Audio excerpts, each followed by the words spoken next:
Skype est depuis longtemps considéré comme un classique des communications en ligne. Je ne dis pas cela simplement parce qu'il est solidement ancré dans notre vie, mais aussi parce qu'il a été le premier à pénétrer la conscience collective, en tant que marque principale et unique dans le domaine de la communication en ligne. L'époque où l'on pensait qu'aucun autre service ne pouvait égaler sa popularité est révolue. On peut dire que Skype est devenu une partie si puissante et reconnaissable de notre langage quotidien qu'il est même entré dans notre vocabulaire. Les gens ont l'habitude de dire « Envoie-moi un message sur Skype » ou « Je vais te faire un appel sur Skype un peu plus tard ». C'est devenu tellement courant que, avec le temps, ces expressions ont disparu de l'usage actif.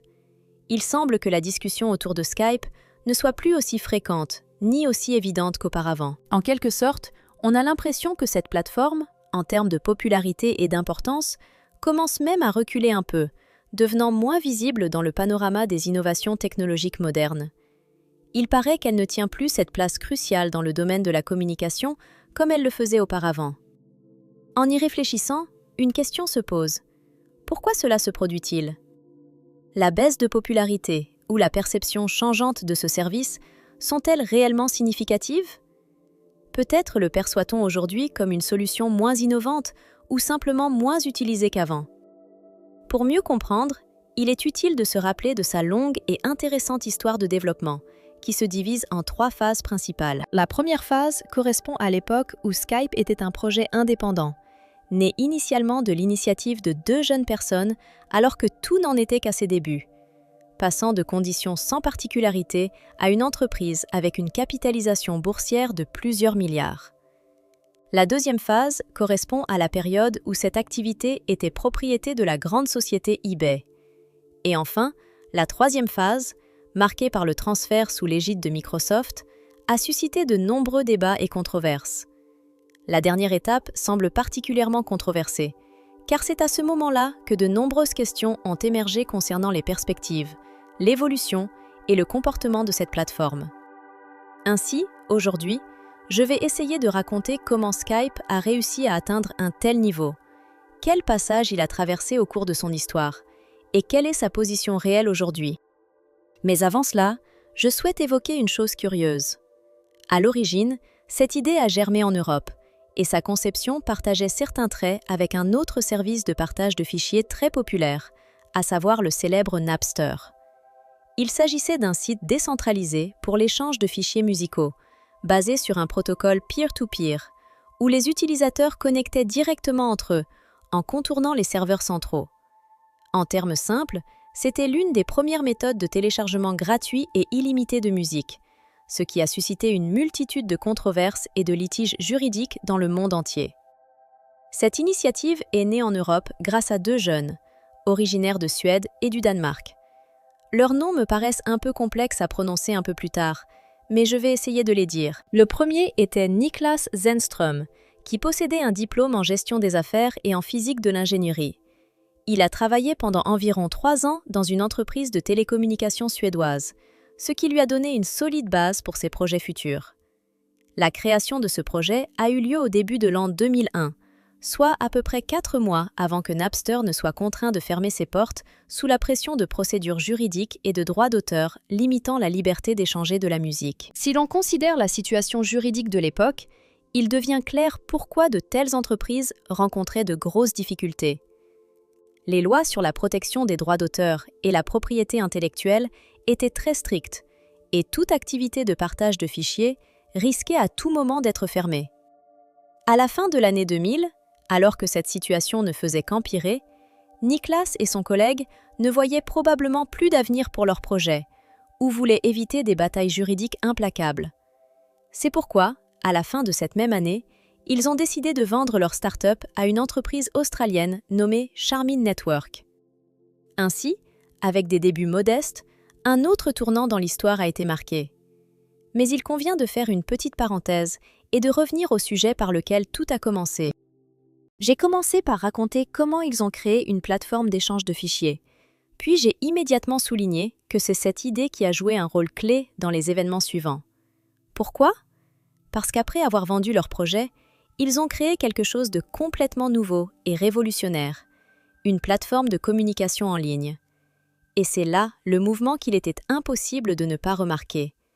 La raison en était que leur nouvelle idée était basée sur le même concept, un modèle peer-to-peer, qui permet d'établir une connexion directe entre utilisateurs sans intermédiaire. À l'origine, cette méthode d'échange de messages vocaux et d'appels s'appelait Sky Peer-to-Peer, Sky Peer-to-Peer, que l'on a rapidement abrégé en Skype dans le langage courant. Ainsi, cette plateforme a obtenu un nom court et facile à retenir, qui est devenu un symbole de la révolution dans le domaine de la communication en ligne. Tout le principe reposait sur le fait que ce n'était pas un serveur central qui assurait la stabilité, mais de multiples points connectés entre eux. Grâce à cette approche, il était possible de garantir la fiabilité et la qualité de la connexion, tout en diminuant les coûts. En suivant l'histoire de ce nom, on voit qu'il provient des mots peer-to-peer, qui signifie connexion entre pairs, ou droit égal à la communication, ce qui reflète parfaitement les principes du fonctionnement de ce système. Ainsi, après un long parcours et une suite d'événements, est née et a pris de l'ampleur une plateforme qui, en relativement peu de temps, a changé la façon dont on perçoit la communication internationale et les liens entre les personnes à travers le monde. Voici comment commence l'histoire de Skype. D'origine modeste, ancrée dans la même technologie innovante de peer-to-peer, s'appuyant sur l'expérience pionnière des premiers services de partage de fichiers sur Internet, elle a évolué pour devenir une plateforme mondiale qui a révolutionné notre façon de nous connecter et de communiquer à distance. Si la décision concernant le destin de Skype dépendait uniquement de moi, je serais probablement resté fidèle au nom original, Skype, car il sonne moderne, est facile à retenir et agréable à l'oreille. Il me semble que ce nom a été choisi avec beaucoup de succès, car il possède cette brièveté mémorable et cette dynamique qui crée une impression de fraîcheur et d'attractivité. Le service Skype lui-même a été présenté pour la première fois au public en version bêta en août 2003 et a immédiatement suscité un vif intérêt. Sa popularité a rapidement grandi. À la fin de cette même année, il comptait plus d'1 million d'utilisateurs inscrits. C'était extrêmement rapide, d'autant plus que le marché de ces services venait tout juste de commencer à se former et que les concurrents ne développaient encore que leurs propres solutions. Cette croissance soudaine s'expliquait par un modèle commercial très réfléchi qui a permis à l'entreprise d'élargir considérablement son audience. Il est important de noter que ce modèle reposait sur 3 composants clés que la plupart des experts, sans doute, accepteront. Le plus important d'entre eux était l'offre d'un service complètement gratuit. En termes simples, si une petite entreprise ou un particulier pouvait utiliser Skype sans frais, cela garantissait pratiquement d'attirer de nouveaux utilisateurs, surtout si l'on considère qu'aujourd'hui, pour la majorité des gens, la possibilité d'économiser est importante. En offrant un service gratuit, l'entreprise adoptait une vision stratégique pour le développement, en tenant compte de la facilité de diffusion de l'information. Il est évident que dans toute activité commerciale, il y a des coûts, comme le paiement des serveurs, des canaux de communication, la consommation de trafic et la maintenance technique. Mais Skype ne rencontrait pas les problèmes classiques de financement, car sa technologie utilisait le principe des connexions entre utilisateurs équipotentes, une architecture peer-to-peer. Grâce à cela, l'entreprise n'avait pas besoin de dépenser des sommes astronomiques pour acquérir et maintenir des serveurs coûteux ou des canaux de transmission de données, puisque le réseau lui-même était réparti entre ses utilisateurs. En conséquence, avec l'augmentation du nombre de clients, les coûts d'infrastructure restaient presque constants et le flux de nouveaux utilisateurs augmentait la part d'audience sans coût supplémentaire. Cela a été un moteur puissant pour l'expansion de la base d'utilisateurs. Par ailleurs, un élément important de la stratégie de promotion était le bouche à oreille. Il s'est avéré extrêmement efficace, surtout pour un service qui ne nécessitait que la participation de 2 personnes. Par exemple, si vous envisagiez de téléphoner à quelqu'un plus tard, vous pouviez lui recommander d'installer Skype pour que la conversation soit moins chère ou totalement gratuite. Un utilisateur diffusait des informations sur les appels gratuits parmi ses connaissances, permettant ainsi à de nouvelles personnes de découvrir les possibilités de Skype. Peut-être que certains de leurs amis s'intéressèrent aussi à cette méthode de communication et devinrent de nouveaux utilisateurs, puis parlèrent du service à d'autres. Ce mécanisme en chaîne contribuait à la popularité de Skype, pratiquement grâce à sa propre nature et à son fonctionnement. Parallèlement à ces processus, l'entreprise obtenait des avantages précieux. Elle dépensait presque rien en publicité, car toute la publicité bruyante était en grande partie assurée par de nouveaux utilisateurs partageant leurs impressions. Plus il y avait d'utilisateurs de Skype, plus sa notoriété et sa popularité s'élargissaient, ce qui entraînait un effet de bouche à oreille free, promotion gratuite. Évidemment, l'entreprise conservait des coûts opérationnels, paiement du développement logiciel, maintenance de l'infrastructure, campagne marketing et autres dépenses. Cependant, Skype disposait d'une opportunité unique de couvrir ses coûts en vendant une partie de sa société à des investisseurs unifiés qui voyaient dans l'avenir un revenu à long terme. Alors, pourquoi investissaient-ils leur argent? L'idée principale était que ces investisseurs avaient confiance que, avec le temps, Skype commencerait à offrir des services payants et commencerait à générer des revenus réels. Autrement dit, même si pour l'instant l'argent n'était pas encore recueilli, l'entreprise promettait d'augmenter sa valeur et de commencer à gagner dans le futur. Cette approche est souvent adoptée par des startups. Investir dans un projet qui n'est pas encore rentable parce qu'on croit en son potentiel et qu'on attend un retour sur investissement ultérieur. La situation générale était que Skype fonctionnait pendant presque 1 an, sans aucun profit financier. Mais grâce à la forte croissance de sa base d'utilisateurs, elle avait réussi à attirer des millions d'utilisateurs dans le monde entier. En juillet 2004, lorsque le nombre d'inscriptions devint impressionnant, la société lança enfin des services payants. Le premier de ces services fut Skype Out, permettant de passer des appels sur des téléphones classiques à des personnes non inscrites sur le service. Cette étape était très importante, car elle a posé les bases pour les futurs revenus. En moins d'1 an, soit environ 11 mois, la société lança un autre service, Skype In, qui permettait aux clients de recevoir des appels entrants de personnes n'étant pas utilisateurs de Skype. Bien que ces innovations n'aient pas encore rendu l'entreprise rentable, elles ont déjà rapporté des millions de dollars grâce aux ventes. Cette croissance des revenus coïncidait avec l'expansion de la base d'utilisateurs, rendant l'entreprise de plus en plus attractive pour les investisseurs ou de potentiels partenaires.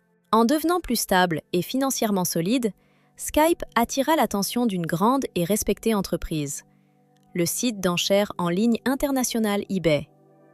En 2005, eBay acheta Skype pour une valeur estimée à 2,6 milliards de dollars, dont la moitié en espèces et l'autre moitié en actions d'eBay elle-même.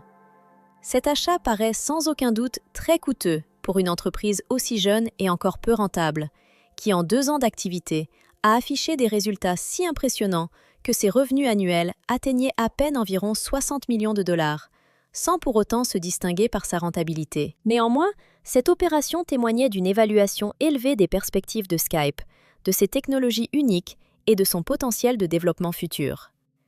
Pendant de nombreuses années, de grandes entreprises technologiques ont investi d'énormes sommes dans le développement de leurs produits, misant souvent sur des projets prometteurs qui pouvaient soit confirmer leurs attentes, soit se révéler coûteuses erreurs. L'une de ces situations fut l'acquisition de l'entreprise pour 6 milliards de dollars, une somme que beaucoup jugent extrêmement élevée, suscitant également des doutes quant à la justification de cette dépense. Toutefois, il existe des raisons de penser que de tels investissements ont pu être motivés par le désir de maintenir un avantage concurrentiel sur un marché en pleine croissance et de consolider leur position dans l'industrie. En particulier, lorsque des entreprises affichent des taux de croissance élevés, elles considèrent souvent qu'il vaut la peine de payer une quote 7, c'est-à-dire surévaluer l'acquisition, car la dynamique de développement peut justifier de telles dépenses. Elles étaient convaincues qu'elles pourraient réussir à intégrer efficacement les actifs achetés dans leurs services existants, comme des enchères en ligne, ce qui aurait contribué à renforcer une communication plus efficace entre acheteurs et vendeurs. Selon elles, une telle démarche pourrait rendre le processus d'achat et de vente beaucoup plus fluide et pratique pour les 2 parties. À titre d'exemple, on peut citer PayPal, déjà à l'époque reconnu comme l'un des principaux services de paiement en ligne. Au cours des années précédentes, cette société s'était efforcée d'intégrer ces technologies avec les enchères sur Internet, afin d'assurer un échange d'informations plus rapide et plus pratique entre acheteurs et vendeurs, simplifiant ainsi le processus commercial en ligne. Initialement, l'objectif semblait être de rendre l'interaction aussi simple et intuitive que possible, pour éviter l'utilisation de moyens de communication complexes. Finalement, sur des sites comme eBay, les moyens de communication privilégiés devinrent l'évitement des conversations directes ou des appels vidéo, en faveur de la correspondance par email. Ce mode de communication s'est avéré plus pratique et plus demandé, comme le montrent les préférences des utilisateurs, qui trouvaient ces messages électroniques suffisamment efficaces pour résoudre tous leurs problèmes, et cette pratique a finalement totalement dominé dans les relations commerciales sur la plateforme eBay.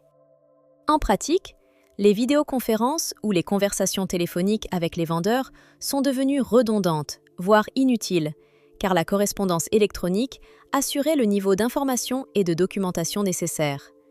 C'est pourquoi, en 2009, 4 ans après ses premières tentatives, eBay a décidé de vendre environ 70% de sa participation dans Skype, le service de vidéocommunication, pour une somme d'un peu moins de 2 milliards de dollars, ce qui a suscité certaines questions sur la rentabilité de cet investissement. Suite à la transaction, la valeur de l'entreprise était estimée à environ 2,75 milliards de dollars, ce qui correspondait à peu près au prix auquel elle avait été acquise, malgré une croissance modérée pendant cette période. Cela indiquait que, malgré les efforts fournis et les fonds investis, l'achat pour plus d'1,5 milliard de dollars pouvait être légèrement surfait. En d'autres termes, en comparant le prix initial d'achat avec l'évaluation finale après 4 ans de développement, il devient évident que les entreprises ont peut-être payé un peu plus que ce que cela valait réellement à l'époque. Il est intéressant de noter que cette discussion sur la surévaluation se poursuit avec l'étape suivante de cette histoire. En 2011, lorsque Microsoft, réputé pour ses acquisitions et ses stratégies ambitieuses, a racheté Skype en totalité, en déboursant plus de 8 milliards de dollars en numéraire. Cette opération signifiait qu'ils avaient réussi à acquérir l'intégralité du service, et le coût était plus de 3 fois supérieur à la somme payée pour Skype 2 ans plus tôt. Cette démarche a montré que la firme croyait au potentiel à grande échelle du service et à sa capacité à devenir une composante essentielle de nombreux autres produits et plateformes. À cette époque, cela représentait la plus grande transaction de Microsoft, jusqu'à ce qu'en 2017, elle acquiert la plateforme LinkedIn, réalisant ainsi la plus importante acquisition de son histoire. Au moment de l'achat et de la vente, la majorité des analystes et experts estimaient que Microsoft avait manifestement payé trop cher pour Skype. En effet, d'un point de vue financier, bien que le service ait généré environ 860 millions de dollars sur l'année écoulée, il avait aussi enregistré une perte de 8 millions, ce qui signifie qu'en dépit de ses revenus importants, le bénéfice demeurait minimal, voire inexistant. De plus, dès ses premières années d'existence, l'entreprise n'a pas réalisé de profit stable et a constamment rencontré des difficultés pour transformer ses activités en une source de revenus durable. Ces circonstances ont conduit à une accumulation de dettes qui, à l'époque de la transaction, atteignait près de 700 millions de dollars. À cette époque, beaucoup se demandaient « Pourquoi Microsoft a-t-il jugé Skype si précieux pour payer une somme si colossale ?» La réponse la plus couramment exprimée est que le potentiel de croissance de la base d'utilisateurs et la possibilité d'élargir le modèle économique ont probablement incité l'entreprise à effectuer cet achat audacieux. À cette période, la direction de Skype déclarait qu'avec des efforts conjoints, il pourrait accélérer la croissance du service et atteindre 1 milliard d'utilisateurs quotidiens.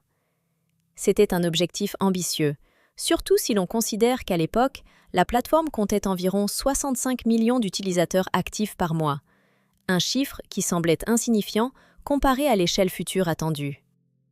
Ainsi, l'argument principal en faveur de l'acquisition pouvait être l'idée que des investissements dans un service gratuit pourraient augmenter le nombre de clients payants, ce qui, à son tour, générerait des revenus supplémentaires. On estimait que cette stratégie pourrait entraîner entre 8 et 9 millions de nouveaux abonnés payants par mois. En outre, un autre objectif de cette acquisition était d'élargir l'espace technologique et communicationnel existant de Windows, en particulier le système Windows Live Messenger, auparavant connu sous le nom de MSN Messenger. À cette époque, cette plateforme dépassait Skype en nombre d'utilisateurs actifs, avec plus de 300 millions de personnes correspondant et échangeant activement chaque mois. Après l'acquisition, la société décida de fusionner les deux services, rendant leur utilisation commune possible, avec échange de messages et vidéoconférences, ce qui devait renforcer la position de Windows en tant que plateforme universelle pour la communication en ligne et la rendre plus attrayante pour le public utilisateur. Une telle étape de développement permettait d'envisager une extension des possibilités pour chaque utilisateur et de renforcer la position de l'entreprise sur le marché des technologies de communication. Au fil du temps, les entreprises commencèrent progressivement à modifier leurs approches en matière de gestion et de développement de leurs produits, notamment pour les messagers et systèmes de communication les plus populaires. À l'aube de l'ère des communications en ligne, apparut Skype, une plateforme qui, à l'époque, marqua une véritable révolution, modifiant la perception de ce que pouvait être la communication en ligne. Avec l'objectif initial de fournir un moyen rapide et pratique de se connecter avec des personnes partout dans le monde, Skype parvint à conquérir le cœur de millions d'utilisateurs. Cependant, avec le développement rapide des technologies et la concurrence de plus en plus acharnée, le rôle de cette plateforme commença à évoluer de manière significative. Longtemps, lorsque la popularité des vidéochats et des appels vocaux ne faisait que croître, Skype fut l'un des premiers à proposer la communication publique en ligne. Pendant de nombreuses années, il resta un leader dans le domaine de la téléphonie VoIP et de la vidéoconférence, attirant un nombre considérable d'utilisateurs issus de tous les continents. Mais, comme cela se produit dans de nombreux domaines technologiques, la révolution fut apportée par de nouveaux acteurs, proposant des solutions plus modernes, fonctionnelles et mobiles. Il n'est donc pas surprenant que, après un certain temps, certains services aient disparu du marché pour faire place à des solutions plus dynamiques et innovantes. L'histoire du développement de Microsoft et de ses logiciels montre une tendance intéressante. Après de longues années d'existence de Skype sur le marché, l'entreprise décida de le réorganiser progressivement. Ainsi, au début des années 2000, après l'épisode de l'acquisition de Skype par eBay, on assistait à une migration progressive de ses utilisateurs vers des plateformes plus modernes et intégrées. Ce processus était motivé non seulement par le désir d'améliorer l'expérience utilisateur, mais aussi par des considérations techniques et stratégiques d'affaires. En conséquence, vers 2015, le service Skype a été renommé et intégré dans une solution d'entreprise appelée Skype for Business. Par la suite, avec le développement des outils de communication en équipe, ce produit a été complètement supplanté par le système plus récent de Microsoft, Teams, qui est devenu la nouvelle norme pour la communication et la collaboration en groupe au sein des réseaux d'entreprise. Un exemple particulièrement frappant de transformation dans le domaine des systèmes d'exploitation mobile est Windows Phone 7, qui, malgré son attrait et son potentiel, n'a pas réussi à s'imposer durablement sur le marché, ni à devenir un concurrent sérieux pour des plateformes plus établies. Dans ces mêmes années, Microsoft a annoncé son intention de faire de Skype une composante principale du nouvel OS mobile de Nokia, alors l'un des principaux fabricants de smartphones. Dès les premières années suivant cette annonce, il est devenu clair que le développement de ce projet rencontrerait de nombreuses difficultés et obstacles. Finalement, 2 ans plus tard, Microsoft prit la décision stratégique d'acquérir complètement Nokia, ce qui suscita de nombreuses spéculations et critiques de la part des analystes et des utilisateurs. Dans l'ensemble, ces mesures furent perçues davantage comme des tentatives de corriger les erreurs du passé ou de trouver de nouveaux moyens d'exploiter les technologies existantes. Certains experts pensent que l'intégration du messager maison Skype dans la plateforme mobile Nokia aurait pu constituer un bon moyen d'élargir ses fonctionnalités et de renforcer sa position dans la compétition. En effet, la présence d'une application populaire préinstallée sur l'appareil augmente considérablement ses chances de diffusion massive. Par ailleurs, il est largement admis que l'achat de Skype par Microsoft avait en grande partie un caractère défensif. La principale raison derrière cette décision était la crainte que de grands géants technologiques comme Google, Facebook ou Cisco aient l'intention d'acheter Skype pour l'intégrer à leurs propres écosystèmes, ce qui pourrait faire diminuer significativement sa notoriété et lui faire perdre des utilisateurs. En réponse, Microsoft a décidé de devancer ses concurrents en réalisant cette opération stratégique et en achetant Skype en premier. Au final, cet achat devint pour Microsoft une opération risquée, un pari avec un fort potentiel, mais également avec des incertitudes importantes. Dans un environnement de forte concurrence, il était essentiel pour Microsoft non seulement de préserver et d'étendre sa base d'utilisateurs, mais aussi de consolider ses avantages uniques dans l'utilisation de la plateforme pour les applications professionnelles. À cette époque, l'entreprise espérait que Skype pourrait établir une position stable parmi les communications d'entreprise, aux côtés d'autres systèmes populaires. Cependant, il est aujourd'hui évident que toute cette stratégie n'a pas été entièrement couronnée de succès. L'un des principaux facteurs freinant le développement de la plateforme a été son incapacité à maintenir ou même à accroître sa part de marché sur un secteur en pleine croissance, celui des services de communication modernes.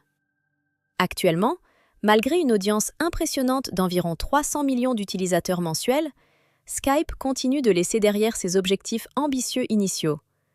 Dans le passé, il comptait atteindre 1 milliard d'utilisateurs quotidiens, un chiffre qui semblait inaccessible, mais néanmoins ambitieux. Aujourd'hui, d'après l'avis des experts, atteindre cette étape est quasiment impossible, et l'objectif initial paraît de plus en plus éloigné.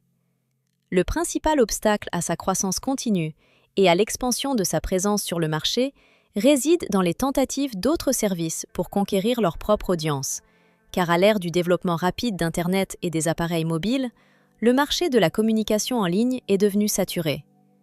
Aujourd'hui, le choix d'une messagerie spécifique dépend souvent non seulement de ses fonctionnalités, mais aussi de l'objectif pour lequel l'outil est nécessaire.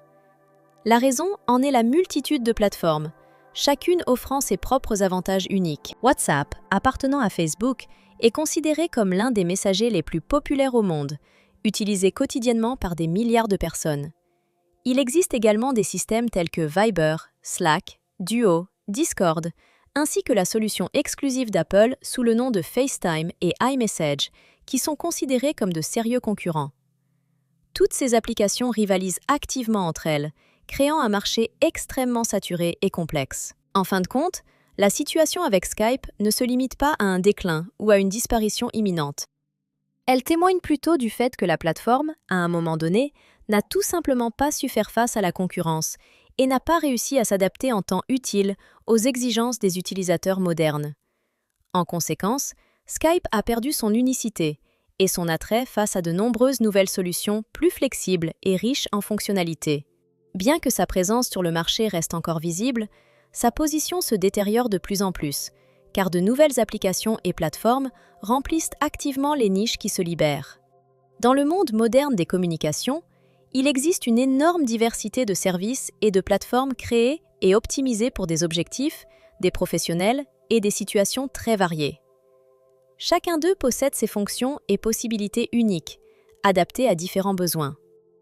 À la lumière de tout cela, il est difficile de comprendre comment l'un des programmes de communication les plus populaires et les plus anciens, comme Skype, a pu maintenir sa position sur le marché malgré l'apparition et le développement de concurrents offrant des fonctionnalités beaucoup plus vastes et technologiquement avancées.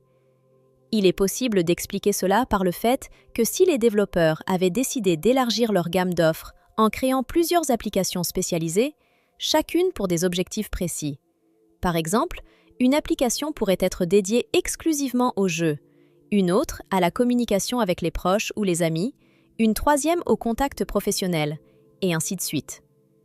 Une telle stratégie aurait permis d'élargir l'audience et de conquérir de nouveaux segments du marché, ce qui aurait, en fin de compte, renforcé la position de l'entreprise et accru la popularité du service.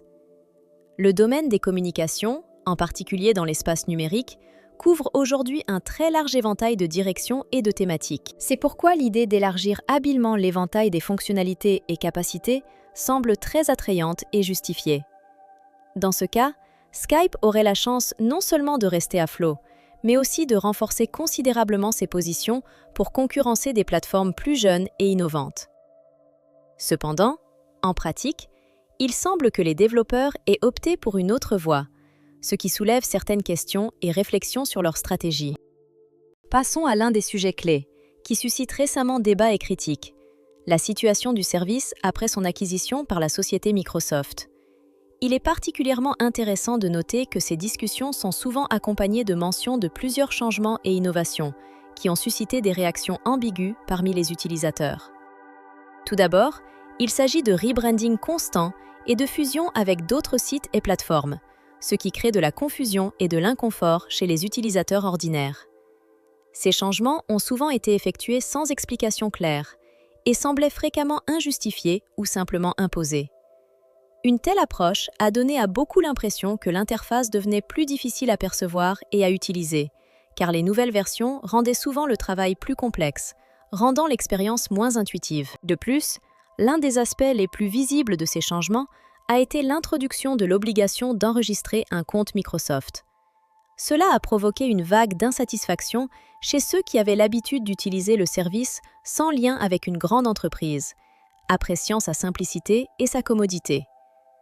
L'opinion générale des utilisateurs est que, malgré l'élargissement des fonctionnalités, le service est devenu plus confus et moins fiable qu'auparavant.